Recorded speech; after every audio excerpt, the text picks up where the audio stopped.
Imagine standing deep in the heart of a jungle, where towering stone structures rise from the earth, their walls whispering secrets of a civilization that vanished without a trace.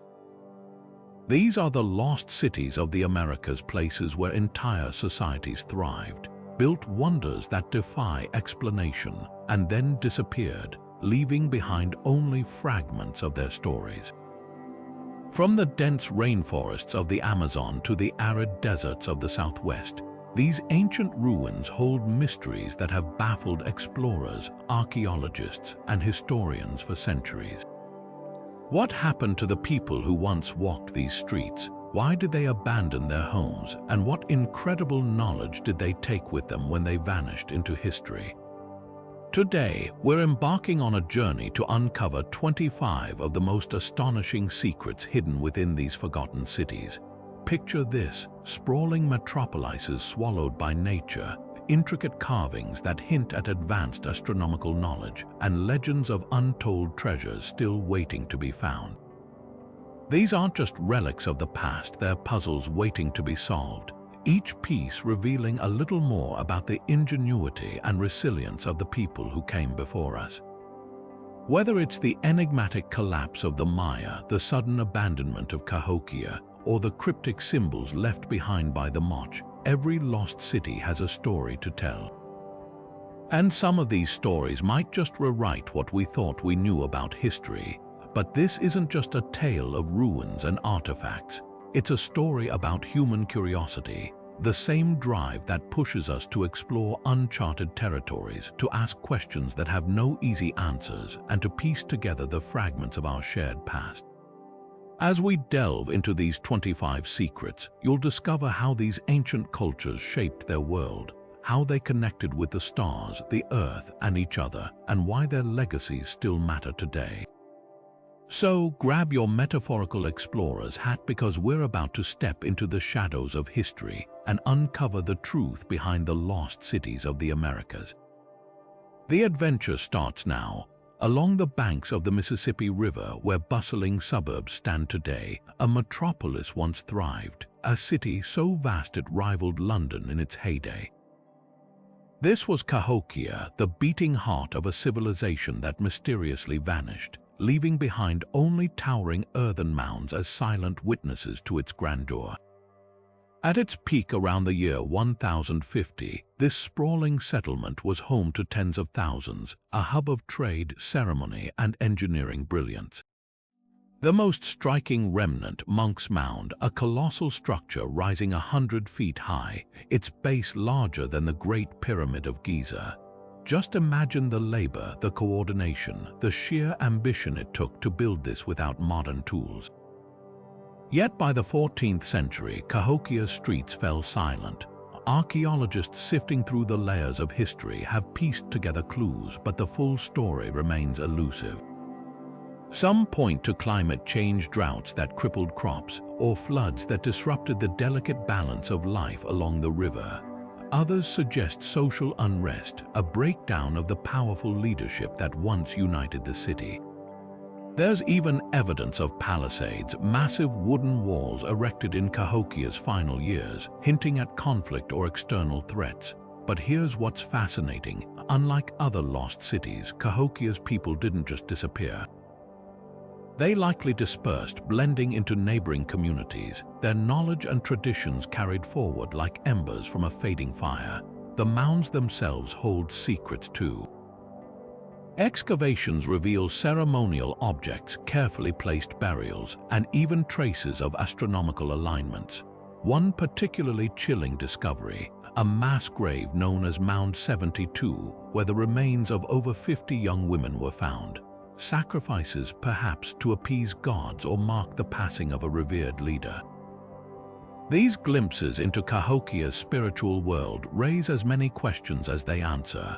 What beliefs drove these rituals? What catastrophic event or slow unraveling led a thriving city to empty itself? Modern scholars continue to debate Cahokia's legacy. Was it a cautionary tale of environmental overreach, or a testament to human resilience in the face of upheaval? One thing's certain, this wasn't just a settlement. It was a cultural epicenter, its influence radiating across the continent. Trade goods from Cahokia have been found as far away as the Great Lakes and the Gulf of Mexico. And those mounds, they weren't mere piles of dirt.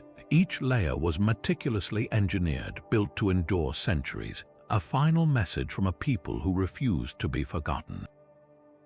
Beneath the towering pyramids of Teotihuacán, where the Avenue of the Dead stretches toward distant mountains, lies a secret far older than the stones above it, a sprawling network of tunnels carved deep into the earth with precision that defies their ancient origins.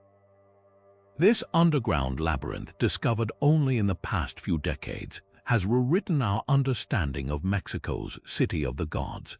Stretching hundreds of feet beneath the Pyramid of the Feathered Serpent, these passageways aren't mere drainage systems or storage chambers. They're a spiritual highway lined with offerings, jade statues, obsidian blades, even the remains of big cats and birds, all hinting at ceremonies meant to bridge the world of the living and the realm of the divine.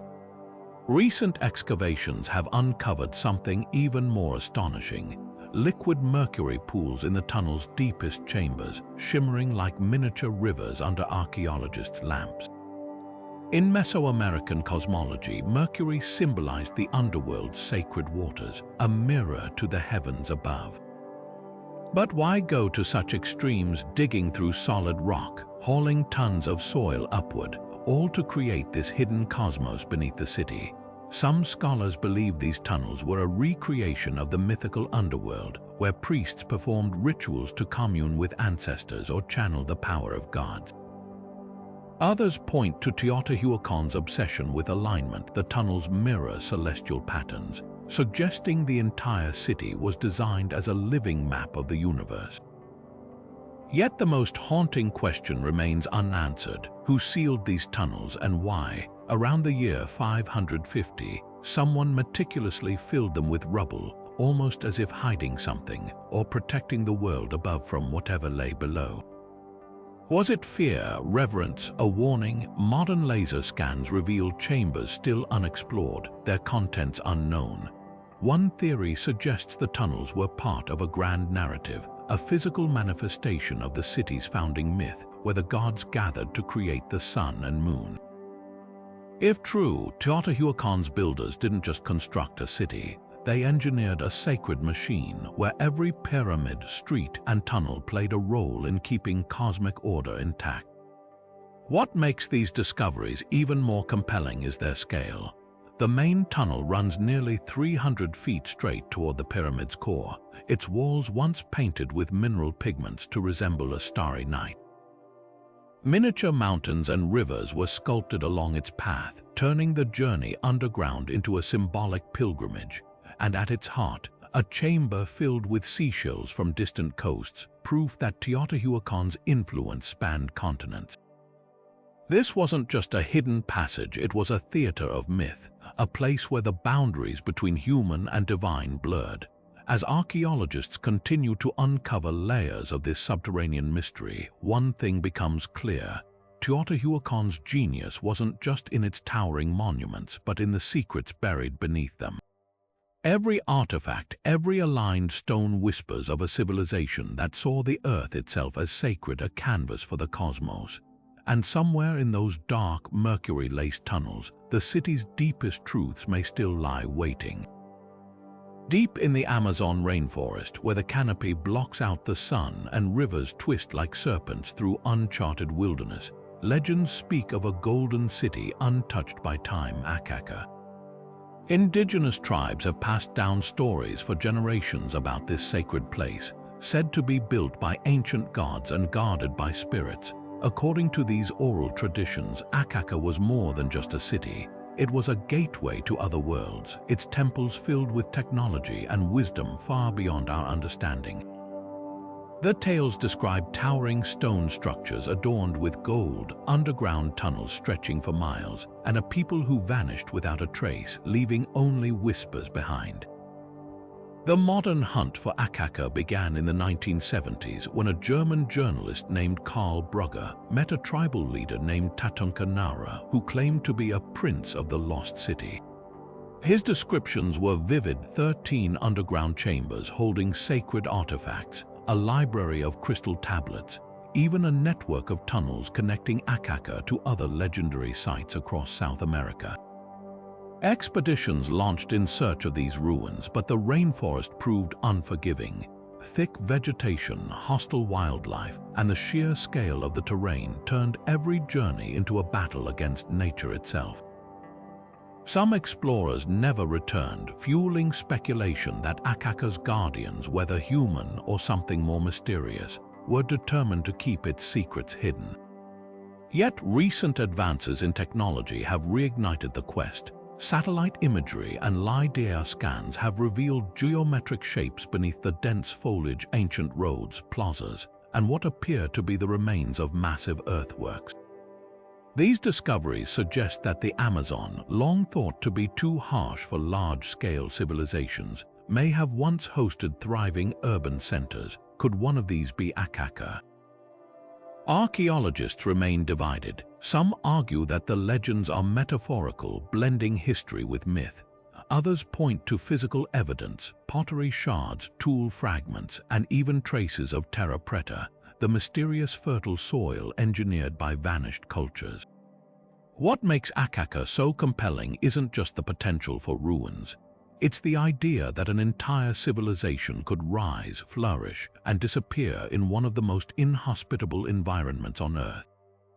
If real, Akaka would rewrite our understanding of the Amazon's past, proving that its people were master engineers, not just hunter-gatherers. The deeper mystery. Why these cities fell. Some theories suggest climate shifts, others warfare or disease. But the indigenous stories hint at something stranger: a deliberate retreat, a choice to vanish rather than be conquered. Whether Akaka is a physical place or a symbol of resilience, its legend endures, calling to adventurers and scholars alike. The rainforest guards its secrets well, but with every fallen tree and every uncovered artifact, we get closer to the truth. High on the windswept plains of Bolivia, where the air thins and the horizon stretches endlessly, stand the ruins of Tiwanaku, a city so advanced, its builders crafted stones with such precision that modern engineers still struggle to explain their methods. At the heart of this mystery lies Pumapunku, a complex of shattered megaliths that once formed towering structures, their edges cut so sharply they seem machined rather than carved by hand. These aren't just rocks, they're puzzles locked in stone, each piece fitting together with interlocking grooves and angles so exact, not even a razor blade can slip between them. The scale of Pumapunku's ambition is staggering. Blocks weighing over 100 tons were transported from quarries miles away, then shaped into geometric perfection without the use of metal tools. Some slabs feature drill holes so precise, they suggest technology beyond simple hammer and chisel. Even more baffling are the H-shaped clamps carved from a single piece of stone, slotting into recesses with such snug precision that they've survived earthquakes and centuries of weathering without loosening. How did a culture without wheels or draft animals achieve this? Some researchers point to acoustic levitation. Ancient legends speak of stones moved by sound, while others argue for lost metallurgical techniques that softened rock like clay. But Pumapunku's secrets go beyond engineering. The entire site aligns with celestial events, its corridors and platforms mirroring the paths of stars and solstices. At dawn on the equinox, sunlight slices through carefully placed gateways, illuminating hidden symbols carved into the walls. These aren't random decorations, they're a language of astronomy, a stone calendar tracking time with eerie accuracy. One massive slab, the Gate of the Moon, bears carvings of celestial beings with elongated heads, their eyes fixed on the horizon as if waiting for a cosmic event. Were these monuments built to communicate with gods or to harness some forgotten energy? Theories about Tiwanaku's collapse are just as intriguing. By the year 1000, this thriving metropolis home to tens of thousands was abandoned. Soil samples reveal a sudden climate shift. Prolonged droughts may have turned fertile fields to dust. Yet indigenous oral histories tell a different story, a catastrophic flood sent by angry deities that drowned the city overnight. Strange geological evidence supports this ancient shoreline marks high above the current lake level, and sediment layers packed with seashells where no ocean ever reached. Today, Pumapunku's scattered stones whisper of a civilization that mastered both earth and sky. The deeper archaeologists dig, the more questions arise. Why did they build with such impossible precision? What knowledge vanished when Tiwanaku fell? And most haunting of all, if they could move mountains with sound, what else did they know that we've yet to rediscover? The answers might still lie buried beneath Bolivia's high plains, waiting for the right key to unlock them. Off the coast of Israel, beneath the Mediterranean's turquoise waves, lies a mystery that could rewrite history, the sunken ruins of Atlit-Yam. This Neolithic village, drowned by rising seas over 8,000 years ago, holds a secret so controversial it challenges everything we thought we knew about ancient globalization. Stone circles, rectangular houses, and even a freshwater well stand preserved in the seabed, but it's the artifacts that have ignited fierce debate. Among the tool fragments and animal bones, archaeologists uncovered something startling, traces of a plant native to the Americas, tobacco. How could a species that evolved across the Atlantic Ocean end up in a Middle Eastern settlement millennia before Columbus? One theory points to transoceanic contact, suggesting ancient mariners traversed vast distances long before recorded history. Skeptics argue the tobacco residue could be contamination or misidentification, but supporters highlight other curious clues. Atlit-Yam's stone structures bear uncanny resemblance to megalithic sites in North America, with similar alignments to solstices and constellations. Even more intriguing are the skeletons found here, some showing signs of tuberculosis, a disease previously believed to have crossed into the Americas only after European contact. Could these bones hint at a two-way exchange of people, goods, and even pathogens thousands of years earlier than imagined? The debate intensifies when examining the village's sudden abandonment. Around 6,300 BC, rising sea levels swallowed Atlit-Yam, but evidence suggests the inhabitants saw it coming.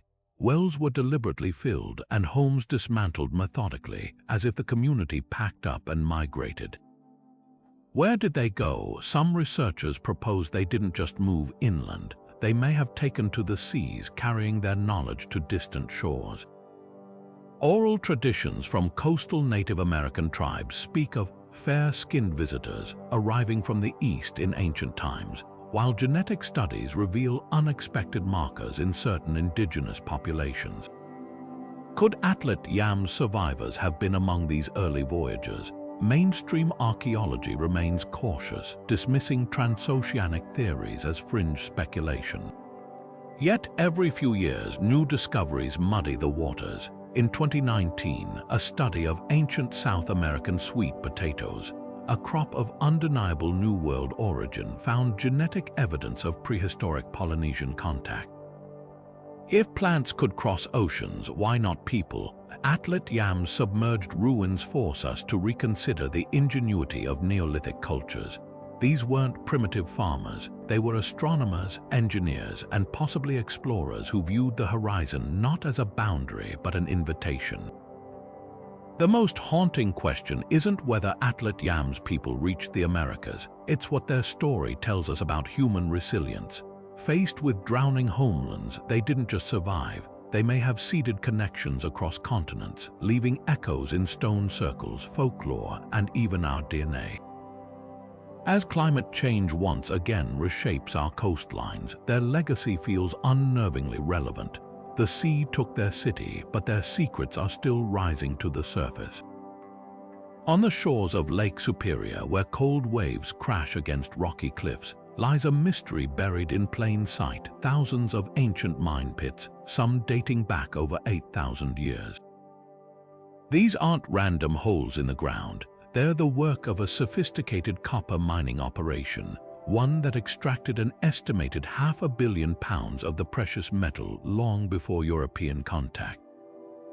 The scale is staggering. At sites like Isle Royale and the Quinault Peninsula, entire hillsides bear the scars of relentless excavation, with tunnels plunging deep into the earth and trenches stretching for miles. What's even more remarkable, the tools left behind, massive stone hammers weighing up to 30 pounds, their grooves worn smooth by generations of hands, suggest this wasn't small-scale work. This was an industrial enterprise carried out by a society we're only beginning to understand. Now here's where it gets really intriguing. Chemical analysis reveals this Great Lakes copper didn't stay local. Traceable by its unique elemental fingerprint, it's been found in artifacts scattered across the continent, from ceremonial knives in Cahokia to ornate ornaments in Hopewell burial mounds over 1,000 miles away. But the most baffling discoveries come from much farther south. Aztec codices describe a metal they called Teotihuacán, or divine excrement, flowing northward from legendary lands. Meanwhile, in the Maya city of Chichen Itza, archaeologists have uncovered copper bells with metallurgical signatures matching Lake Superior ore. How did raw material from Michigan end up in Mesoamerican temples? The most plausible explanation is a vast trade network, with copper acting as the currency of an interconnected ancient world. Yet the deeper mystery isn't just the trade routes, it's the knowledge behind them. Modern experiments show that extracting pure copper from these mines required more than brute force. The ore needed precise heating in clay crucibles, reaching temperatures over 2,000 degrees Fahrenheit. This wasn't primitive rock bashing, it was metallurgy on par with old-world techniques. Even more puzzling are the so-called float copper deposits, massive boulders of pure metal, some weighing over 20 tons, that glaciers ripped from bedrock and scattered across the region. Ancient miners didn't just stumble upon these, they tracked them systematically, leaving behind stone markers and stacked cairns as navigational aids. The biggest question remains, who were these miners? Local Ojibwe legends speak of the Mingan, a mythical wolf-like people who taught metalworking before vanishing into the north. Archaeological evidence points to multiple cultures from the old copper complex of 5000 BC to the later Hopewell, each adding new layers of technology. But by the time European settlers arrived, the mines lay dormant, their purpose forgotten. Were the operations abandoned due to climate shifts, tribal conflicts, or did the copper trade collapse when distant civilizations like the Maya began to decline? Whatever the reason, the silent pits along Lake Superior stand as monuments to a lost chapter of history, one where North America wasn't an isolated frontier, but a vital link in a global story we're just starting to piece together. High in the sandstone cliffs of the American Southwest, where the air is thin and the silence is broken only by the wind, stand the haunting remains of a civilization that simply walked away. These are the cliff dwellings of Mesa Verde, entire villages tucked beneath overhanging rock, their square towers and circular kivas clinging to sheer walls as if frozen mid-escape. Built by the Ancestral Puebloans around the year 1200, these structures weren't just shelters, they were feats of engineering designed to capture winter sunlight and deflect summer heat, with hidden cisterns collecting precious rainwater. Yet within a single generation, every last inhabitant vanished, leaving behind pottery half-finished on the floors, tools resting where they were last used, and meals abandoned in hearths. The question of why they left has fueled debates for decades. Tree rings tell a story of relentless drought, a 23-year stretch with barely enough rain to fill a thimble. Crops withered, springs dried up, and the land that once sustained thousands became a cracked wasteland. But climate alone doesn't explain everything. Some archaeologists point to scars of violence, charred roofs, shattered skulls, and defensive walls built in haste. Was Mesa Verde torn apart by warfare, its people fleeing raiders from the north? Others argue for a spiritual exodus. Petroglyphs near the dwellings show processions of figures carrying bundles, their paths leading southward. Pueblo oral traditions speak of a great migration, guided by visions to seek a middle place where earth and sky were in balance. What makes this mystery even more compelling is the trail they left behind. Unlike Cahokia's dispersal or Tiwanaku's collapse, the ancestral Puebloans didn't vanish, they relocated, their culture evolving into the modern Hopi, Zuni, and Rio Grande Pueblos. Genetic studies confirm this continuity, yet the descendants themselves describe the departure as something deeper than survival.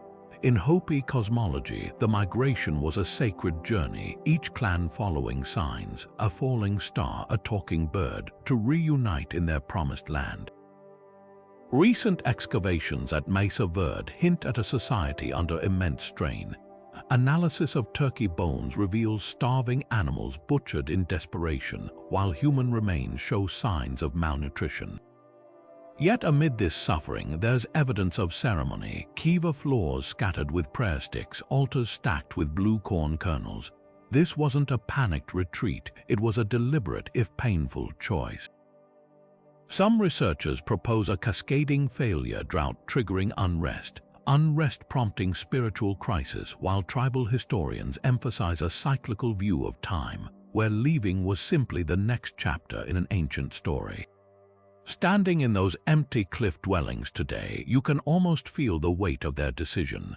Fingerprints still press into the mortar, children's handprints mark the walls, and soot stains the ceilings from fires that will never be lit again. The ancestral Puebloans didn't just abandon a place, they transformed their entire world, carrying their knowledge, their stories, and their identity to a new beginning. Their legacy isn't one of disappearance, but of resilience, a reminder that sometimes the greatest act of survival is knowing when to walk away. Rising above the dense Guatemalan jungle, the temples of Tikal pierce the sky like stone knives, silent witnesses to ceremonies that blended cosmic wonder with unimaginable brutality. This was no ordinary Maya city. At its peak around the year 700, Tikal stood as a superpower, its rulers wielding both earthly authority and divine mandate. But their power came at a terrifying price: blood. Not just the blood of enemies, but of their own people, offered up in rituals so precise they blurred the line between sacrifice and sacred duty. At the base of Temple 1, archaeologists uncovered a chilling scene.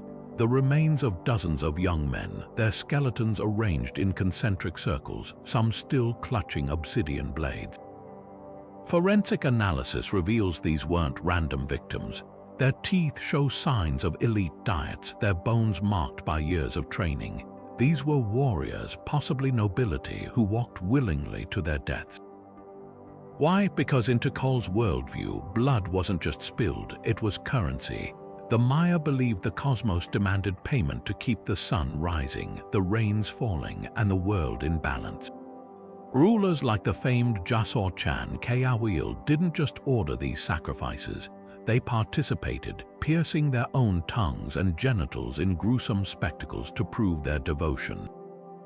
The scale of these rituals becomes even clearer when examining Tikal's ball courts. Far from mere sporting venues, these were stages for celestial theater. Carvings depict players, sometimes bound captives, reenacting the myth of the hero twins, whose victory over the lords of the underworld allowed humanity to exist. But the game's aftermath wasn't always symbolic. Some reliefs show severed heads rolling between the players' feet, their faces frozen in agony. Recent LiDAR scans have revealed hidden chambers beneath these courts, filled with headless skeletons and jade beads stuffed between ribs, offerings to ancestors who watched from the spirit world. What's often overlooked is the sophistication behind the violence. Tikal's priests kept meticulous records, tracking planetary alignments to time sacrifices for maximum cosmic impact. Stele inscriptions describe ceremonies tied to Venus cycles, with bloodletting rituals peaking when the planet entered its war phase. Even the architecture played a role. During equinoxes, sunlight would slice through temple doorways, illuminating altars where captives were held, a visual effect turning human suffering into a celestial event. The darkest secret of Tikal lies not in the act of sacrifice, but in its manipulation. Isotope analysis of bones from sacrificial pits tells a grim story. Many victims weren't local. They came from rival cities like Calakmul, marched hundreds of miles to Tikal's pyramids. This wasn't just worship, it was psychological warfare, a way to humiliate enemies while appeasing the gods. Imagine the message sent when a conquered king's blood dripped down Tikal's temple steps, his skull displayed atop a pole for all to see. Yet for all its brutality, Tikal's story is also one of desperation. As droughts worsened in the 9th century, sacrifices grew more frequent, as if the gods demanded ever greater payments to end the suffering. In the end, even rivers of blood couldn't save the city. The final inscriptions speak of abandoned temples and silent altars, a civilization that gambled everything on cosmic bargains and lost. Today, Tikal's ruins stand as a paradox, monuments to both human ingenuity and the terrifying extremes of belief. The stones whisper a warning that power, even when wrapped in sacred robes, can become a hunger that consumes everything.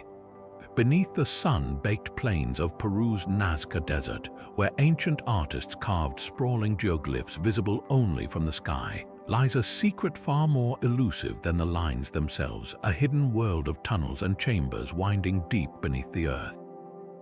While the giant hummingbirds and monkeys etched into the surface have captivated imaginations for decades, recent discoveries reveal the Nazca culture's true genius wasn't just in what they drew, but in what they buried.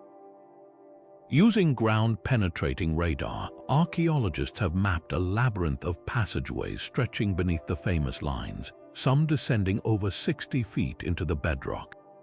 These aren't just empty voids, walls lined with seashells from distant coasts, niches holding ceramic vessels filled with liquid mercury, and strange spiral carvings suggest these tunnels were far more than storage spaces. They were portals to another realm.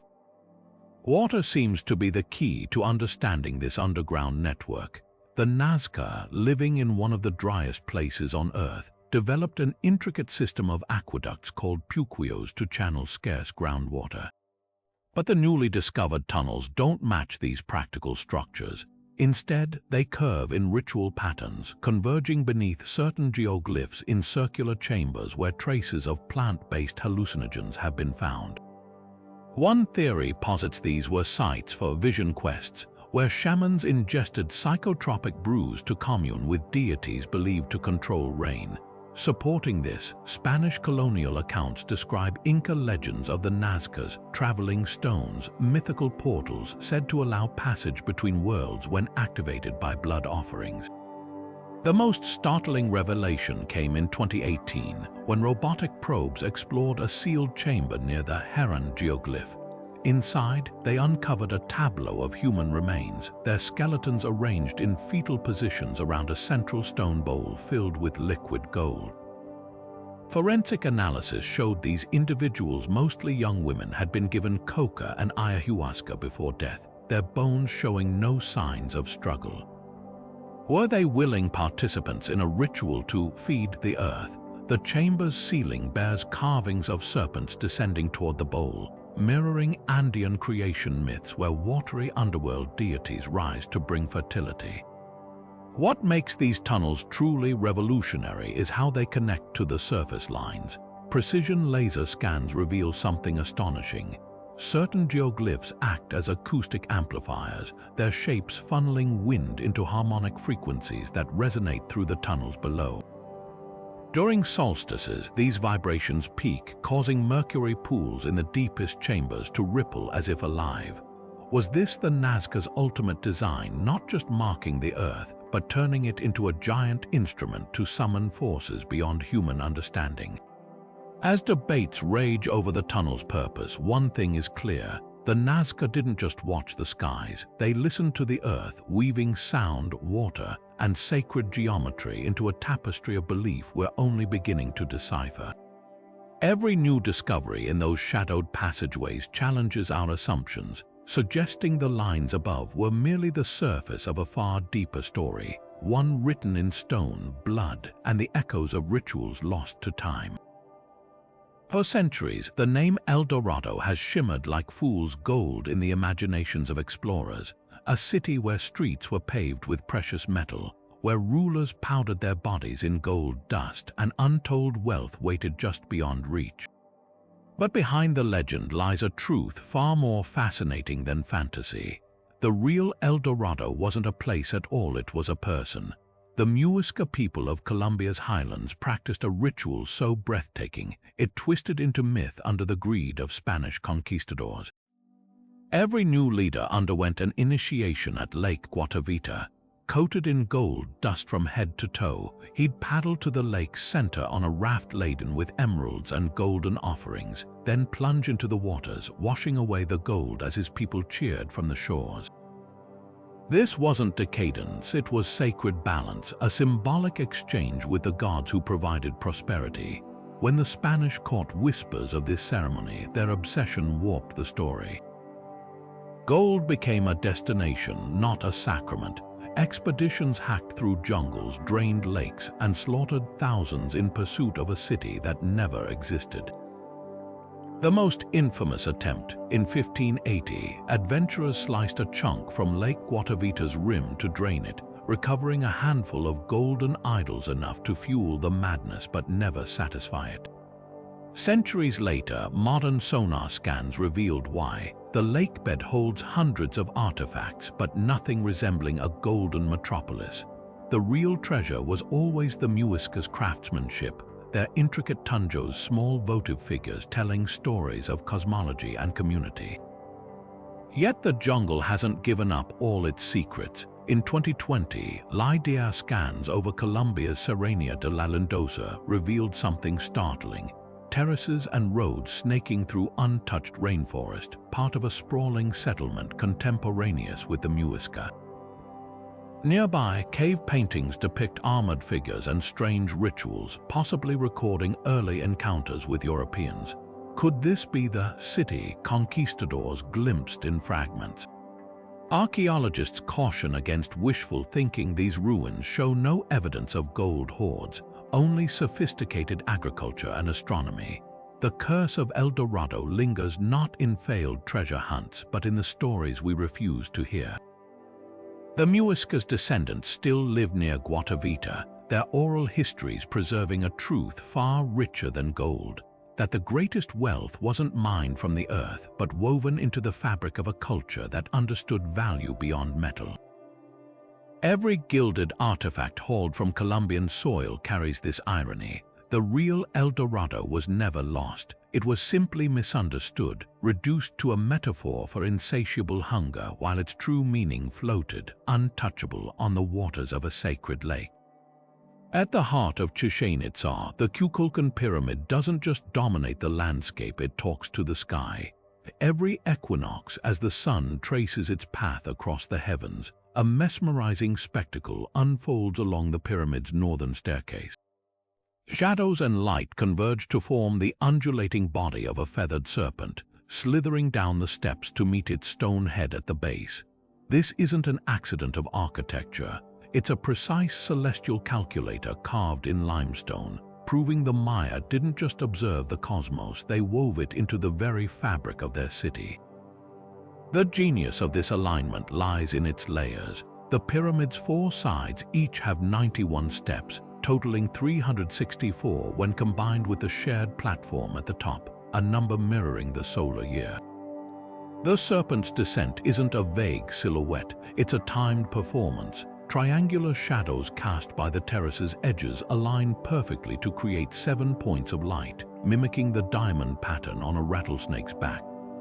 Even the acoustics play a role. A clap at the base echoes as the chirp of the Quetzal, Kukulkan's sacred bird, blending sound and light into sacred theater.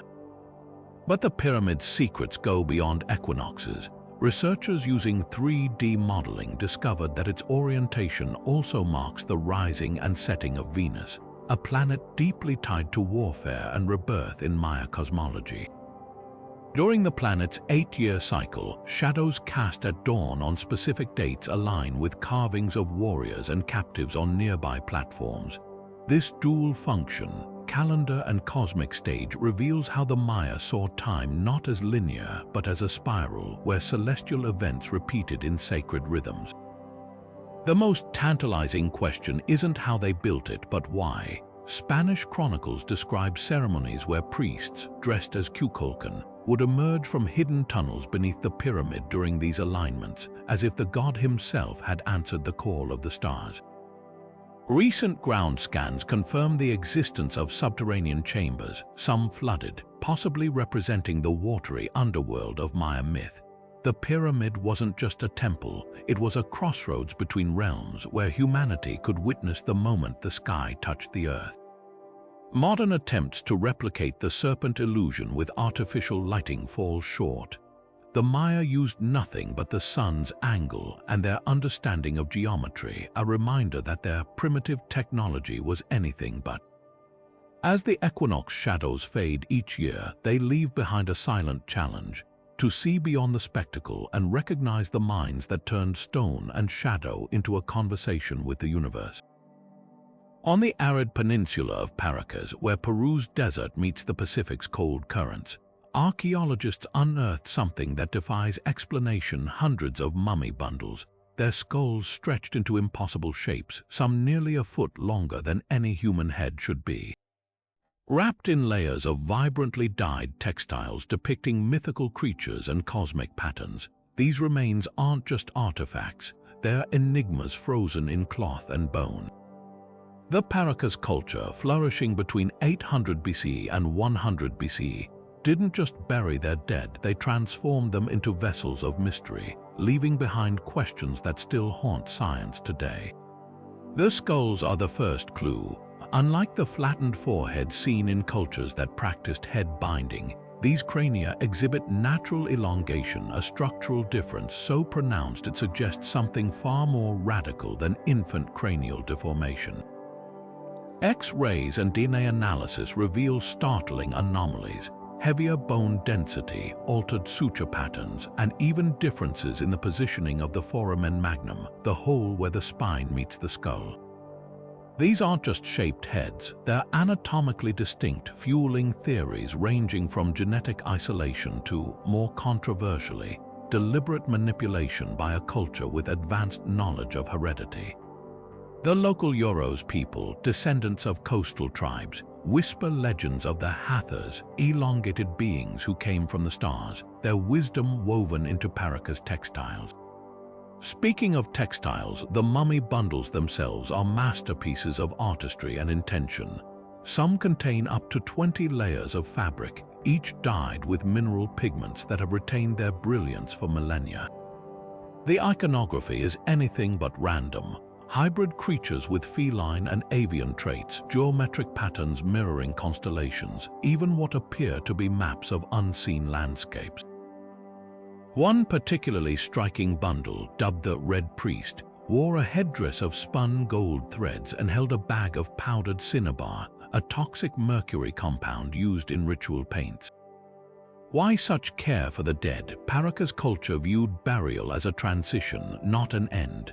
The bundles weren't coffins, they were cocoons designed to protect the soul's journey through layers of cosmic realms. Modern genetic studies add fuel to the fire.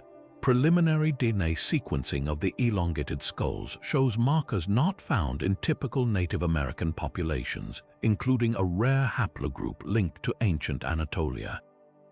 While mainstream science dismisses extraterrestrial theories, even skeptics admit the Paracas people may have been a genetically distinct group, possibly seafarers who migrated across the Pacific long before established timelines. The more haunting possibility that these skulls represent a forgotten branch of human experimentation, a culture so obsessed with transcending the human form that they reshaped their own bodies in pursuit of the divine. The truth may lie somewhere between myth and mutation. What's undeniable is that the Paracas mummies challenge our understanding of pre-Columbian history. Their skulls whisper of isolation, their textiles hum with lost symbolism, and their very existence forces us to reconsider how far ancient civilizations might have gone in their quest to bridge the earthly and the eternal. Whether products of nature, nurture, or something beyond our current grasp, these bundles aren't just relics, they're riddles wrapped in cotton, waiting for the right minds to unravel them. In the final days of the Aztec Empire, as smoke choked the skies above Tenochtitlan and Spanish boots echoed through sacred halls, one act of destruction erased more than a city, it erased entire worlds of knowledge. The conquistadors, driven by zeal and greed, piled thousands of bark paper codices high in the temple courtyards and set them ablaze. For days, the fire raged, turning centuries of Mesoamerican thought into wisps of ash. These weren't just books, they were living records, the astronomical observations of priest scholars who tracked Venus with uncanny precision, medical treatises detailing herbal cures for ailments European doctors wouldn't understand for generations, and histories stretching back to the time when gods walked the earth. One surviving account from a Nahua scribe describes the scene with haunting clarity. Flames licking at painted glyphs depicting the movement of stars, the pages curling as if trying to escape their fate. The heat was so intense it fused gold ornaments into molten rivers between the cobblestones, but the true tragedy wasn't the fire itself, it was the silence left behind. With those codices gone, we lost answers to questions we don't even know to ask. Take medicine, for example. Spanish friars later documented Aztec healers using antiseptic resins from pine trees to prevent infection, suturing wounds with human hair, and even performing successful skull surgeries, techniques Europe wouldn't rediscover until the 19th century. How much more lay in those burned pages? Astronomy suffered an equally devastating blow. The few codices that survived, like the Dresden Codex, reveal the Maya whose knowledge the Aztecs built upon, could predict solar eclipses within minutes, track the cycles of Mars, and designed calendars accurate to within one day every 5,000 years. Tenochtitlan's library likely held even more advanced texts, perhaps explaining why the Templo Mayor aligns not just to solstices, but to the Pleiades star cluster's zenith passage, a detail modern archaeologists only recognized in the 1990s. Perhaps the greatest loss was historical. Aztec codices didn't just record events, they wove them into cosmological narratives where time itself was sacred. A single burnt book might have contained the origin stories of a dozen subject city-states, each with its own perspective on the rise and fall of empires. Without them, Mesoamerican history becomes a puzzle with most pieces missing, like trying to reconstruct ancient Greece from a handful of broken pottery shards. Yet whispers remain. In remote Mexican villages, descendants of Aztec scribes still recite fragments of poems from memory, verses about the stars, the floods, the first sunrise. And sometimes, when excavators sift through the soil of Mexico City's oldest districts, they find flakes of gesso clinging to buried shards, remnants of codices that crumbled unseen beneath colonial streets. These fragile traces hint at a library so vast, its shadow still stretches across time, teasing us with glimpses of what might have been. Buried in the swampy lowlands of Mexico's Gulf Coast, the colossal stone heads of the Olmec civilization stare out from the past with an eerie, silent intensity. Carved from single blocks of basalt weighing up to 40 tons, these massive sculptures, some standing over 9 feet tall, bear features so strikingly distinct, they've sparked debates that ripple through archaeology halls to conspiracy forums. With broad noses, full lips, and helmets resembling ancient headgear, their faces don't just defy expectations, they challenge the very narratives we've woven about the ancient Americas. The mystery begins with their creation. Olmec artists working over 3,000 years ago had no metal tools to quarry or shape these monoliths. Yet they transported basalt boulders from quarries 50 miles away, across rivers and through dense jungle, a logistical nightmare even by modern standards.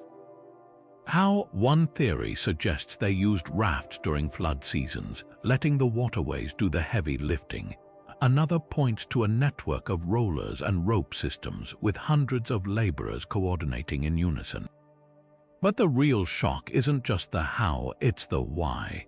These weren't deities or mythical figures. Forensic analysis reveals each head is a portrait, likely depicting actual Olmec rulers. The details are too specific: a scar above one eyebrow, the subtle asymmetry of another's smirk. These were power symbols, stone proclamations of living men who commanded respect and the labor to immortalize them. Then there's the controversy that refuses to die, the faces themselves. Since their discovery in the 1930s, some scholars have pointed to their so-called African features, suggesting transoceanic contact long before Columbus. Mainstream archaeology dismisses this, arguing the Olmecs were indigenous Americans whose diversity of features reflects the wide genetic tapestry of early Mesoamerica. Recent DNA studies support this, showing no direct African lineage in Olmec remains. But the debate reveals a deeper tension: how we project modern racial frameworks onto ancient art. The heads might not be African, but they're also not typical of later Mesoamerican depictions, forcing us to confront how narrow our visual expectations of pre-Columbian cultures have been. The Olmec's sudden disappearance around 400 BC only deepens the puzzle. Their ceremonial centers like La Venta and San Lorenzo weren't sacked or burned. They were carefully dismantled, with monuments buried in precise lines as if part of a ritual goodbye. Soil samples tell a story of climate chaos, rising waters from shifting river courses, possibly compounded by volcanic activity. But there's no evidence of invasion or revolt.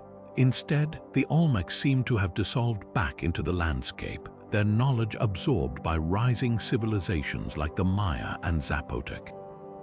Here's where it gets haunting: those colossal heads, they weren't just abandoned. Many were deliberately damaged not by invaders but by the Olmecs themselves. Noses were smashed, mouths defaced. Archaeologists interpret this as decommissioning, a way to symbolically strip power from old rulers as new ones rose. But it also feels like a deliberate erasure, as if the Olmecs were rewriting their own history before vanishing into time. What lingers isn't just the mystery of their origins or collapse, it's their legacy. The Olmecs gave Mesoamerica its first writing system, its ball game, its obsession with jade. Their art echoes in Maya stelae and Aztec carvings and those giant heads.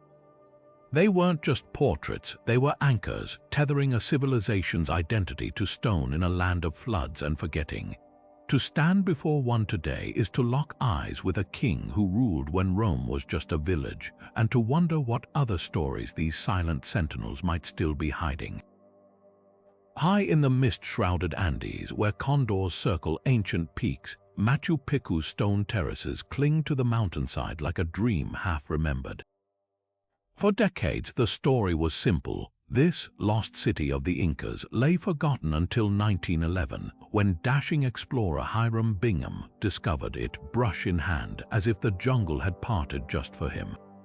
But peel back the layers of this myth, and you'll find a truth far more fascinating, one where Machu Picchu was never truly lost at all. Local Quechua farmers knew these terraces as Old Peak, cultivating its slopes for generations. Their ancestors, survivors of the Spanish conquest, had preserved oral histories of the site's sacred role as a retreat for Inca nobility. When Bingham arrived, led by a Quechua boy named Pablito Alvarez, he found families already living among the ruins, their crops growing where tourists now snap selfies. So why did the world believe Bingham's narrative? The answer lies in a carefully staged spectacle. Bingham's expedition was funded by Yale University and National Geographic, both hungry for headlines. Photos of the discovery show him posing dramatically beside vegetation-clad walls, conveniently ignoring the fact that local guides had cleared much of the overgrowth weeks earlier. The real story of Machu Picchu's rediscovery is one of colonial erasure and selective memory. Spanish chroniclers from the 16th century mentioned a royal estate called Picu, describing its terraces and temples in detail. Even Bingham's own notes revealed doubts. He initially thought he'd found Vilcabamba, the last Inca stronghold, but the allure of an untouched lost city proved too tempting. Newspapers spun tales of a lone adventurer unearthing a civilization's secrets, overshadowing the indigenous knowledge that had kept Machu Picchu alive in local consciousness for centuries. Modern archaeology paints a richer picture. Excavations show the site was abandoned, not lost after the Spanish conquest, its inhabitants likely retreating to nearby valleys. The absence of colonial loot isn't mystery but logistics. Machu Picchu's remote location made pillaging impractical, and those undiscovered trails. They were part of an active network used by Quechua pilgrims visiting the site's sacred springs. Perhaps the greatest irony is how Bingham's fame backfired. His obsession with hauling artifacts to Yale sparked legal battles that dragged on for nearly a century, culminating in their eventual return to Peru. Today, Quechua guides lead visitors through Machu Picchu's sun gates, reclaiming a narrative that was always theirs. The stones themselves whisper this truth: some cities aren't lost, just waiting for the world to listen. Off the western coast of Cuba, where the Caribbean Sea plunges into darkness, sonar pulses have painted a picture that defies easy explanation. A series of geometric shapes rising from the ocean floor, their symmetry too perfect to dismiss as mere rocks. Discovered in 2001 by a team mapping the seafloor, these structures lie half a mile below the surface, their towering forms resembling stepped pyramids, wide platforms, and even what appears to be a massive circular plaza. The largest of these anomalies spans nearly 800 feet, its edges intersecting at precise 90-degree angles. Natural geology rarely works in such straight lines. Could this be the remnants of a city swallowed by rising seas? The debate hinges on two possibilities. Skeptics argue these are outcrops of tertiary limestone, eroded into blocky shapes by underwater currents over millions of years. But marine geologists who have studied the sonar data note something unusual. The structures align along a grid-like pattern, with what look like parallel walls and uniform heights, features far more consistent with human construction than random erosion. Even more compelling are the mathematical ratios observed in their spacing, echoing the sacred geometry found in ancient sites like Teotihuacán or Giza. If these are natural, they'd be the most architecturally inclined rocks on Earth. Diving deeper into the mystery reveals a climatic backstory. 12,000 years ago, during the last ice age, sea levels were nearly 400 feet lower. Cuba's western shelf would have been dry land, a lush coastal plain where freshwater rivers met the sea, prime real estate for any civilization. Indigenous Taino legends speak of a great flood that swallowed their ancestors' homelands, forcing survivors into the mountains. Could these underwater formations be the physical proof of those oral histories? The timeline aligns with another enigma, the Younger Dryas period, when rising temperatures triggered catastrophic flooding across the globe. Did a Caribbean culture advanced enough to build megaliths vanish beneath the waves in this deluge? Explorers face staggering obstacles in seeking answers. At depths surpassing 2,000 feet, human divers can't reach the site. Remotely operated vehicles have captured murky images, but conclusive evidence, carved symbols, tool marks, or artifacts remains elusive. Meanwhile, mainstream archaeology balks at the idea of a preglacial Cuban civilization, pointing out that no terrestrial ruins on the island match the scale or style of these submerged shapes. Yet intriguing parallels exist. Off Japan's Yonaguni coast, similar debates rage over man-made versus natural underwater formations. And in the Bahamas, the so-called Bimini Road, a half-mile line of limestone blocks, has fueled its own Atlantis theories for decades. The most tantalizing clue lies in Cuba's own archaeological record. In 2004, researchers exploring a cave near the western coast uncovered pictographs depicting what looked like pyramidal structures beside wavy lines, possibly representing floods. Radiocarbon dating placed the artwork at roughly 7,000 years old, millennia before the pyramids of Egypt. Were these artists preserving memory of a lost city or simply drawing abstract patterns? Without physical evidence from the underwater site, the mystery lingers, suspended between skepticism and wonder. What's undeniable is the sheer scale of the enigma. If human hands shaped these stones, they belong to a people capable of organizing labor, engineering vast projects, and perhaps navigating seas skills that would rewrite the timeline of New World civilizations. But even if nature carved these forms, their uncanny resemblance to human architecture reminds us how much of our planet's history remains hidden beneath the waves, waiting for technology or tides to reveal the truth. Until then, Cuba's underwater pyramids stand as silent sentinels, guarding secrets that may forever hover just beyond our grasp. Beneath the sun-baked cliffs of the American Southwest, where the ruins of the Anasazi whisper tales of a once thriving civilization, archaeologists have uncovered a dark chapter that challenges our romanticized view of these ancient people. Scattered across sites like Cowboy Wash and Castle Rock Pueblo, human bones bear unmistakable signs of butchering, cut marks identical to those found on deer and elk remains, skulls cracked open to access the brains inside, and long bones split to extract marrow. These aren't isolated cases. Over 40 sites from the 9th to 12th centuries show evidence of systematic cannibalism, a practice so widespread it forces us to confront uncomfortable questions about survival, spirituality, and the breaking points of human society. The timing of these gruesome discoveries offers the first clue. Tree ring data reveals a period of relentless drought known as the Great Drought, stretching from 1175 to 1200. Crops failed, springs dried up, and the land that once sustained tens of thousands became a cracked wasteland. In this light, cannibalism could be seen as a last resort starvation driving people to unthinkable extremes. But the evidence complicates this theory. At Sacred Ridge in Colorado, the remains of at least 35 individuals were found in a single pit, their bones stripped of flesh and burned. The victims weren't just eaten, they were dismembered with ritual precision. Jawbones had been removed and arranged in patterns, while finger bones were missing entirely, possibly kept as tokens. This level of methodical violence suggests something beyond desperation, a ceremonial act steeped in meaning we may never fully grasp. Anasazi artwork adds another layer to the mystery. Petroglyphs near these sites depict figures with exaggerated teeth and claws, some holding severed heads.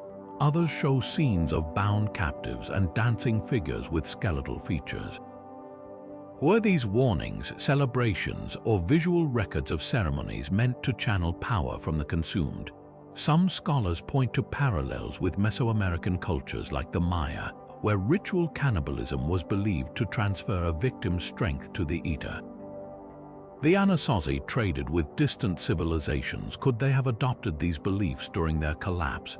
Yet the most haunting question isn't why they ate the dead, but who they chose. Isotope analysis of bones from Cowboy Wash reveals a chilling detail. The victims weren't locals. Their chemical signatures match regions hundreds of miles away, suggesting they were travelers, traders, or perhaps enemies captured in raid. This wasn't haphazard survival, it was targeted, organized, and possibly tied to social upheaval. As resources dwindled, the Anasazi's complex society fractured.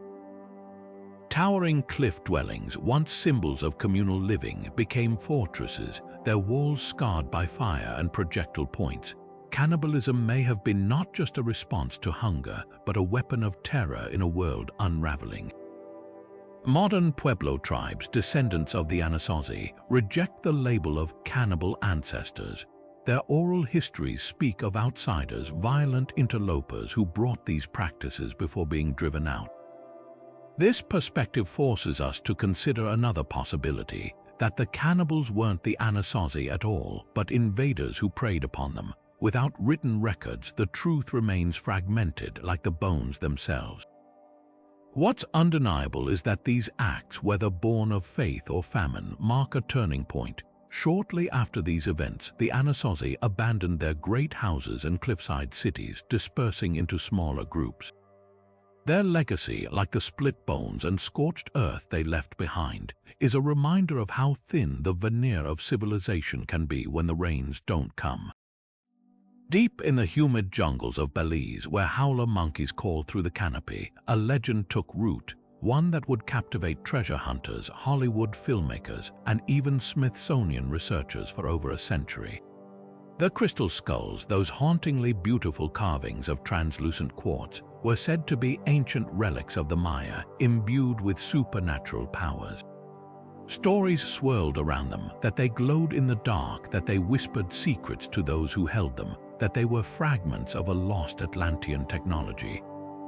But here's the twist: every single one of them was a fake, crafted not by ancient hands, but by clever artisans in the 1800s.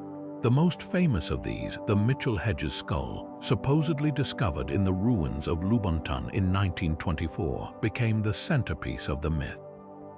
Its smooth, lifelike features and movable jaw seemed impossible for primitive tools to create until scientists took a closer look. Under high-powered microscopes, they found something revealing: perfectly symmetrical tool marks left by rotary wheels, a technology the Maya never possessed.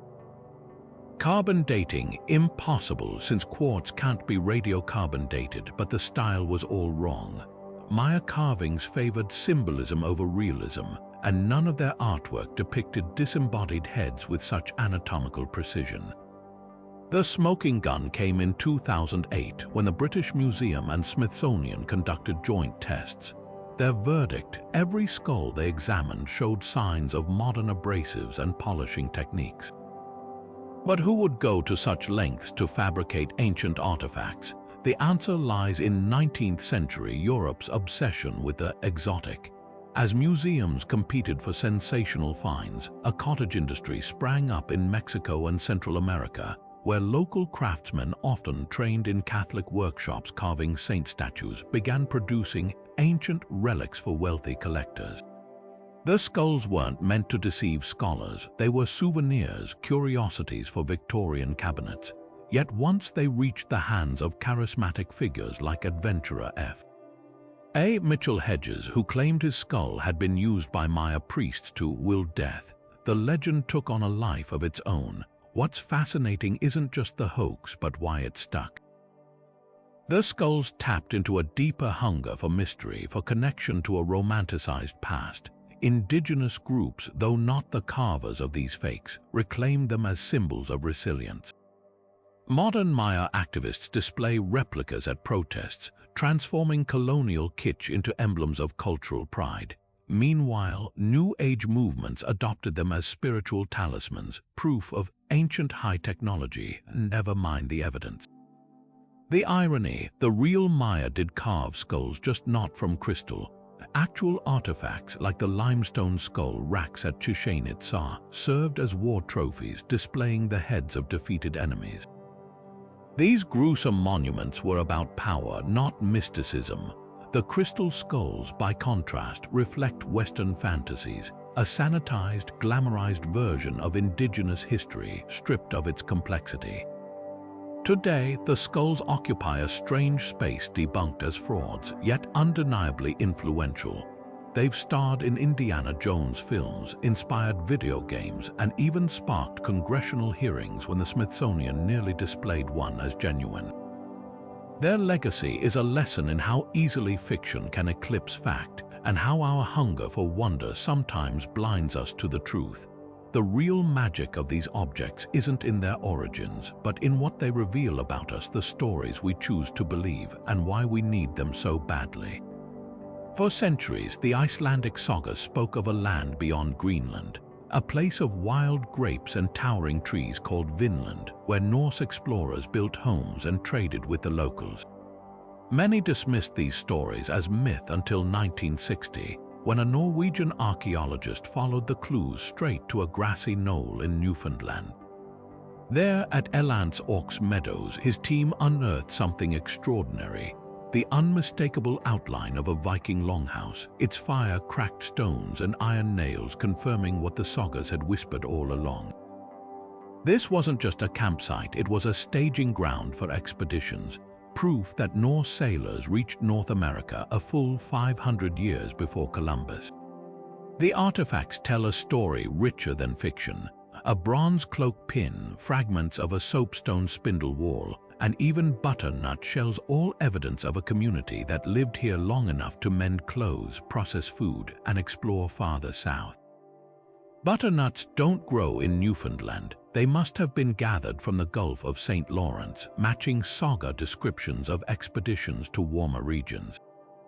Most telling are the iron smelting pits. Vikings didn't just visit, they repaired their ships and tools on site, turning this windswept coast into a workshop for transatlantic ambition. Yet the real mystery isn't their arrival, it's their sudden departure. The settlement thrived for barely a decade before being abandoned. Climate data reveals the answer. A sharp cooling period around the year 1000 made sailing routes treacherous, isolating Greenland's Norse colonies and cutting off Vinland. But the sagas hint at another factor: conflict with the indigenous Skraelings, likely the Beothuk or Micmac peoples. One account describes a furious battle after a Norse trader killed a native man, driving the newcomers back to their ships. Archaeology supports this. Arrowheads of indigenous design found near the site suggest tense exchanges long before cooperation. What fascinates most is how close Vinland came to changing history. The Norse had the means to colonize. Their Greenland settlements lasted 400 years but chose not to. Unlike later Europeans, they saw Vinland as a resource hub, not a conquest. Recent discoveries of Norse-style fishing stations in Arctic Canada suggest their travels were more extensive than we knew. A single coin, minted in Norway around 1065 and found in Maine, raises tantalizing questions. Did Viking traders penetrate deeper into Native American networks than we've dared to imagine? Atlit-Yam Meadows forces us to rewrite the map. This wasn't a failed venture. It was a bridge between worlds, one that flickered briefly before the tides of climate and conflict swept it away. The sagas called Vinland a land of promise, and in the end, its greatest legacy might be the questions it leaves unanswered. How different might history be if those turf walls had held? Deep in the cloud forests of southeastern Peru, where mist coils between ancient trees and rivers carve hidden canyons, legends speak of a city that refused to fall: Paititi, the last refuge of the Inca. As Spanish conquistadors stripped Cusco of its gold and toppled sacred temples, the story goes that Inca elites fled eastward, disappearing into the jungle with their most precious treasures. They took more than wealth, they carried sacred knowledge, golden idols of their gods, and perhaps even the mummified remains of their kings. For centuries, explorers have hacked through vines and scaled treacherous cliffs, drawn by tales of a hidden metropolis where Inca culture survived untouched by European hands. The hunt for Paititi isn't just about gold, it's about rewriting history. Spanish chronicles mention a great lost city called Paititi, described as a place of unimaginable splendor, where temples gleamed with gold and priests preserved the old ways. But the jungle guards its secrets fiercely. Expeditions have vanished without a trace, undone by disease, hostile terrain, or the unshakable sense that the forest itself resists intruders. In 2001, Italian archaeologist Mario Poglia claimed to have found 16th-century missionary accounts in the Vatican archives, describing a jungle city so rich, its streets were paved with silver. The coordinates allegedly pointed to Peru's remote Madre de Dios region, but without precise landmarks, the search continued. Then came the game-changer LiDAR. In 2017, a French-Peruvian team scanning the Peruvian Amazon uncovered something astonishing: a sprawling network of elevated platforms, roads, and circular plazas hidden beneath centuries of vegetation. The structures bore the unmistakable hallmarks of Inca engineering, including trapezoidal doorways and precisely aligned terraces, even more compelling. They lay along an ancient Inca road leading east from Cusco, exactly where oral histories placed Paititi's escape route. The LiDAR images revealed a city designed for secrecy, its buildings nestled into natural contours to avoid detection from the air. But here's where the mystery deepens. Indigenous Matsuyunca tribes who have lived in these forests for generations speak of a place no outsider can find. Their elders describe stone guardians, carved figures hidden along mountain passes that mark the way to a sacred valley. Some explorers swear they've seen these sentinels, weathered by time but still standing watch. Others argue Paititi wasn't a single city at all, but a network of hidden settlements, a decentralized resistance against colonial rule. The most tantalizing clue might lie in the stars. Inca astronomers tracked celestial events with breathtaking precision, and recent studies suggest the newly discovered ruins align with solstice sunrises and the dark cloud constellations of Inca cosmology. Could these alignments be the key to finding Paititi's heart, or are they simply another layer of an ever-shifting enigma? One thing's certain, the jungle isn't giving up its secrets easily. Even with LiDAR, the terrain remains brutally inaccessible, and political tensions over land rights have stalled excavations. But every vine-cut machete stroke, every satellite scan, brings us closer to answering the question that's haunted historians for 500 years. Did the Inca outlast their conquerors in a hidden kingdom of stone and gold? Until the last valley is searched, Paititi's legend will endure, a ghost city whispering from the green shadows of Peru.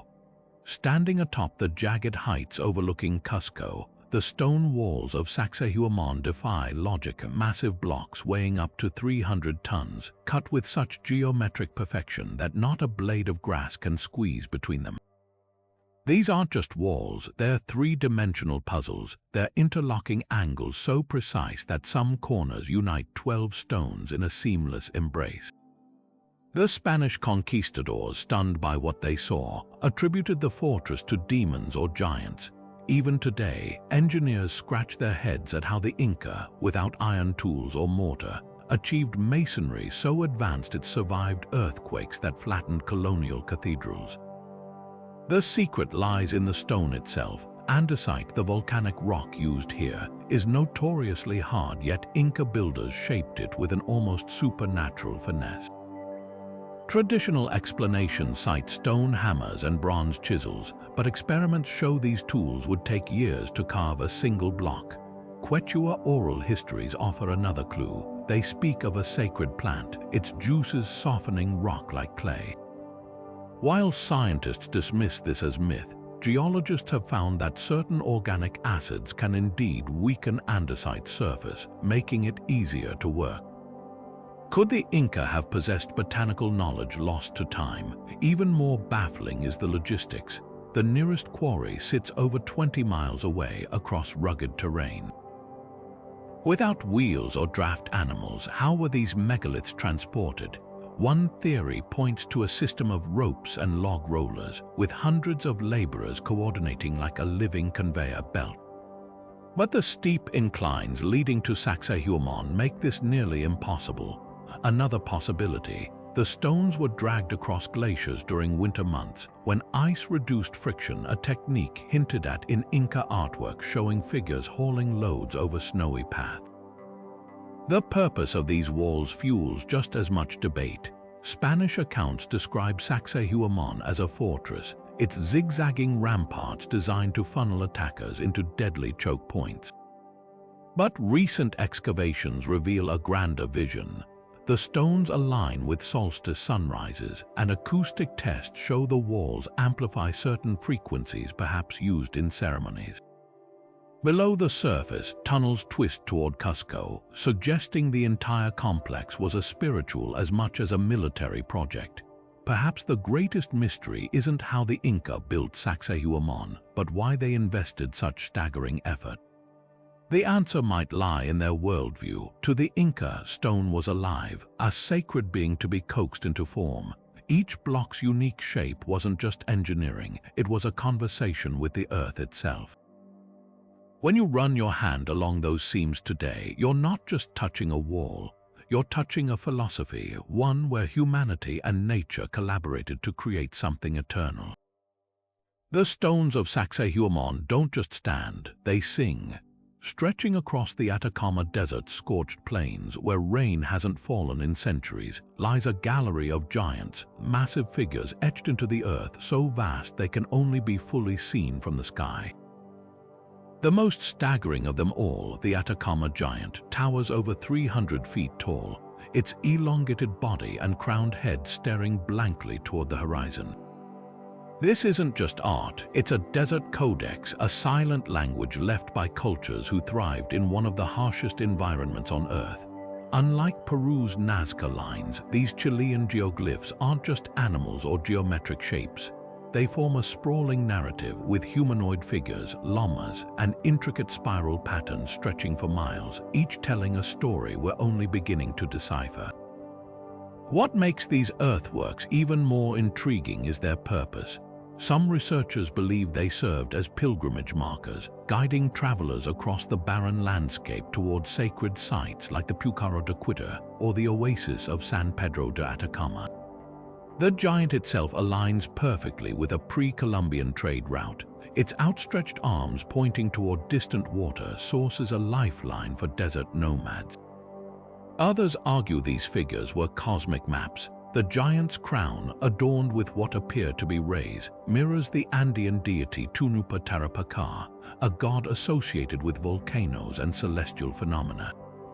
Nearby, zigzagging lines mirror the Milky Way's path during the winter solstice, suggesting the geoglyphs doubled as an astronomical calendar, tracking seasons for planting and harvest in a land where survival hinged on precision. But here's the real mystery. How were these designs created with such accuracy without aerial vision? The Atacama's artists used a technique called negative engraving, scraping away the dark, oxidized surface to reveal lighter soil beneath. This method required meticulous planning, likely using ropes, stakes, and small-scale models to map proportions before scaling them up. Some figures incorporate natural slopes to create forced perspective, making them appear upright when viewed from specific angles on the ground. Even more impressive, many have survived over 2,000 years, thanks to the desert's arid climate preserving their sharp edges against the relentless wind. The geoglyphs also hint at a connected world. Similar figures appear in Bolivia's Sajama Desert and Argentina's Rio Grande, suggesting a shared visual language among Andean cultures. Some depict caravan scenes with llamas laden with goods, confirming their role in ancient trade networks. Others, like the sprawling dragon of the Atacama, blend local myth with imagery resembling Amazonian or even Mesoamerican motifs, proof that deserts weren't barriers, but highways linking distant civilizations. Yet the most haunting question remains: why go to such effort in a place so inhospitable? The answer might lie in the desert's spiritual power. For the Atacameño people, this wasn't just empty land, it was a liminal space where the living could commune with ancestors and gods.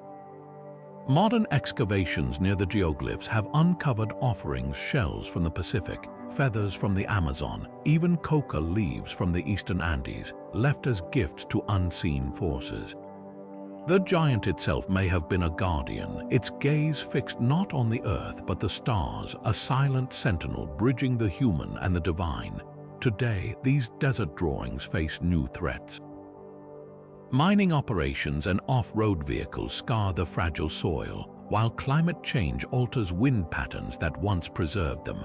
But as drones and satellite imagery reveal more hidden glyphs, the Atacama's secrets continue to emerge. Each new line uncovered is a whisper from the past, reminding us that even in the starkest landscapes, humanity leaves indelible marks not just to survive but to speak across millennia. In the shadowy recesses of the Dead Sea Scrolls, those ancient Hebrew texts hidden in desert caves for 2 millennia, one artifact stands apart. Unlike its parchment companions, the Copper Scroll is exactly what its name suggests: sheets of oxidized metal, engraved with a cryptic list of 64 locations where unimaginable treasure was supposedly buried. But here's where the story twists eastward across the Atlantic. Among the scroll's clues references to the Valley of Achor and the ruin that is in the valley. Some theorists hear echoes of place names in the Americas. Could this 3rd century inventory actually point to riches hidden not in Judea, but in the uncharted lands of the New World? The wildest threads of this theory trace back to the Knights Templar. Historical records confirm these medieval warrior monks amassed staggering wealth before their sudden downfall in the 14th century. Legends insist they smuggled treasures out of Europe ahead of their persecution. Some say to Scotland, others whisper to distant shores. Fast forward to the 20th century, when the Copper Scroll was deciphered in the 1950s, its mention of gold and silver under the Black Stone sparked renewed speculation. Templar enthusiasts noted that medieval maps, like the controversial Vinland map, depicted landmasses resembling North America centuries before Columbus. Could the Templars have possessed not just the means to cross the Atlantic, but a metal-clad treasure map guiding them there? Evidence is thin but tantalizing. In New England's Narragansett Bay, a peculiar stone tower has puzzled historians for generations. Local folklore claims it was built by Norse explorers, but its architectural details, arched windows and mortarless stonework, bear eerie resemblance to Templar structures in Europe. Nearby, the notorious Newport Tower stands as a silent sentinel, its origins hotly debated. More provocatively, a set of rune-covered stones discovered in Minnesota, the Kensington Runestone, references an expedition of Northmen traveling inland in the year 1362, precisely when Templar refugees might have fled Europe. Are these disparate clues the scattered breadcrumbs of a transatlantic treasure hunt? Skeptics, of course, dismiss the idea as fantasy. The Copper Scroll's descriptions align neatly with known sites in Palestine, and no definitive Templar artifacts have surfaced in the Americas. But consider this: the scroll's instructions include measurements in cubits, a unit also used by medieval masons. One passage mentions treasure hidden in the desolate valley, a phrase some argue could describe the arid canyons of the American Southwest, where anomalous European-style armor has been found in ancient Pueblo sites. Even more curious are the accounts of Zuni and Hopi oral traditions, which speak of bearded strangers arriving from the east long before the Spanish men who carried strange symbols and spoke of a single god. The truth may lie somewhere between history and legend. Whether the Copper Scroll guided Templar adventurers or not, its existence hints at a broader truth, that the ancient world was far more connected than we've been taught.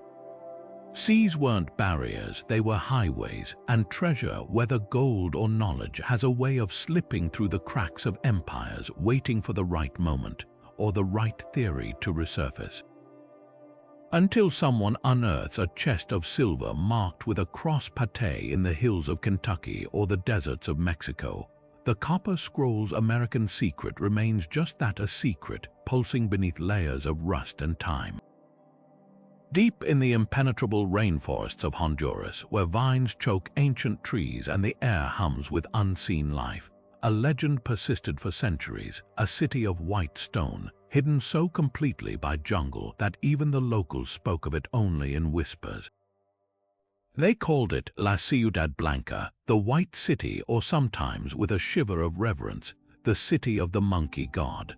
Maps from Spanish conquistadors marked the region with ominous warnings, describing a place where monkey-headed idols stood guard over golden treasures, and where any outsider who dared enter would vanish without a trace. For generations, explorers hacked through the wilderness, following rumors and half-remembered directions, only to return empty-handed or not at all. Then in 2012, something extraordinary happened. A team of archaeologists equipped with cutting-edge LiDAR technology peered through the dense canopy from above and saw what human eyes hadn't glimpsed in possibly 1,000 years: the unmistakable outlines of plazas, pyramids, and a sprawling urban center untouched by looters frozen in time. The discovery sent shockwaves through the archaeological world. Unlike other lost cities that had been slowly picked apart by treasure hunters or eroded by centuries of exposure, this site was pristine. When ground teams finally reached the location, a grueling trek through snake-infested ravines and rivers swollen by seasonal rains, they found stone sculptures still standing where they'd been left, half buried in the roots of towering ceiba trees.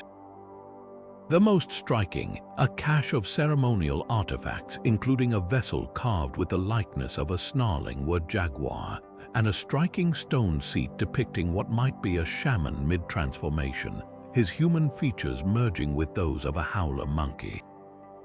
This wasn't just a city, it was a sacred space where the boundary between human and animal, between the earthly and the divine, seemed to blur.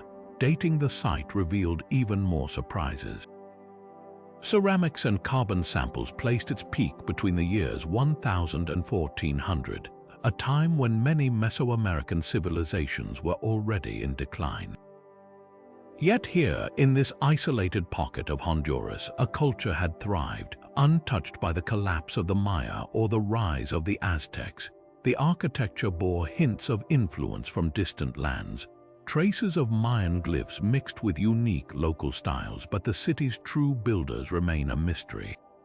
Were they descendants of a forgotten branch of Mesoamerican society, or an entirely independent civilization that developed in isolation, crafting its own cosmology in the green heart of the jungle? The dangers of uncovering these secrets were as real as the rewards. The team battled not just the elements, but the ever-present threat of deadly wildlife, from venomous fer-de-lance snakes to disease-carrying insects. At one point, excavators had to pause their work when a jaguar, perhaps drawn by the unfamiliar activity, began stalking their campsite at night. Even more perilous were the modern-day threats: drug cartels and illegal loggers who operate in these lawless regions, turning the jungle into a battleground. The archaeologists worked under armed guard, aware that their discovery could attract unwanted attention from those who'd stripped the site of its treasures for profit. Perhaps the most haunting aspect of the White City isn't what they've found, but what remains hidden. LiDAR scans suggest the discovered ruins are just one part of a much larger network, possibly an entire lost civilization scattered across the Musquisha rainforest. Local indigenous tribes, the Tawaka and Pech, have long spoken of multiple white cities, each with its own legends and taboos. Some elders warn of places so sacred that disturbing them would unleash curses, a belief that takes on eerie weight when considering the team's own misfortunes. Shortly after returning from the expedition, several members fell gravely ill with a rare, flesh-eating parasite, as if the jungle itself had exacted a price for their intrusion. As scientists painstakingly document each artifact and map each structure, one truth becomes clear: this isn't just an archaeological site. It's a time capsule offering a glimpse into a world where myth and reality intertwined, where stone jaguars watched over rituals we can only guess at, and where a civilization rose and perhaps fell without ever entering the historical record. The White City challenges our assumptions about the reach of ancient cultures, proving that even in the 21st century, the Earth still holds stories waiting to be unearthed. And somewhere out there, beneath the emerald canopy, other cities may lie in wait, their secrets guarded by stone monkeys and the slow, patient roots of the jungle. Rising from the high desert of New Mexico, the sandstone walls of Choco Canyon's great houses don't just tell a story of architecture, they whisper secrets of celestial obsession. These sprawling structures, built by Ancestral Puebloans between the years 850 and 1150, aren't merely dwellings. They're colossal timekeeping devices, their walls, windows, and doorways aligned with such precision they functioned as a calendar etched in stone. At the heart of this system stands Pueblo Bonito, a massive D-shaped complex with features that track the sun's journey with eerie accuracy. On the summer solstice, a dagger of sunlight slices through a precisely aligned window, striking a spiral petroglyph on a far canyon wall. Come winter solstice, the same phenomenon occurs, only now the light bisects a different carved symbol, marking the year's turn like clockwork. What's truly astonishing isn't just the solar alignments, but the lunar ones. Choco's architects engineered their buildings to sync with the moon's 18.6-year cycle, a phenomenon so complex modern astronomers only mapped it with computer models. At Chimney Rock, a satellite site 90 miles north, a moonrise between two rock spires occurs once every generation, heralding what scholars call the lunar standstill. The Ancestral Puebloans didn't just observe this event, they built a ceremonial kiva directly in its path, ensuring ritual leaders stood bathed in its light. The implications are staggering. Without written records or metal tools, these sky watchers decoded celestial mechanics that would stump medieval European scholars for centuries.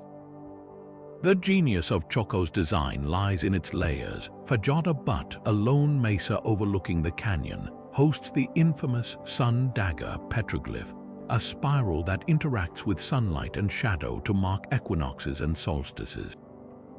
But recent drone surveys reveal something even more intricate. The entire canyon's layout mirrors the constellations. Pueblo Bonito's curved wall mimics the crescent moon, while outlying structures form patterns matching Orion's belt during key agricultural dates. This wasn't just astronomy, it was cosmology woven into daily life, where planting seasons, ceremonies, and even trade expeditions synced with celestial cues. Yet the tower's greatest secret might be their connection to distant cultures. Choco's lunar alignments bear uncanny resemblance to those at England's Stonehenge and Cambodia's Angkor Wat, sites separated by oceans and millennia. Was this parallel development or evidence of a lost thread of shared knowledge? Artifacts found in the canyon, macaw feathers from Mexico, copper bells from Central America, hint at a trade network stretching thousands of miles. Perhaps Choco wasn't just a timekeeper for the Puebloans, but a hub where celestial wisdom from across the Americas converged. The mystery deepens when considering how this knowledge vanished. By the 1300s, Choco stood empty, its towers silent. Drought likely played a role, but recent tree ring data suggests something subtler, a breakdown in the very systems that sustained this astronomical society.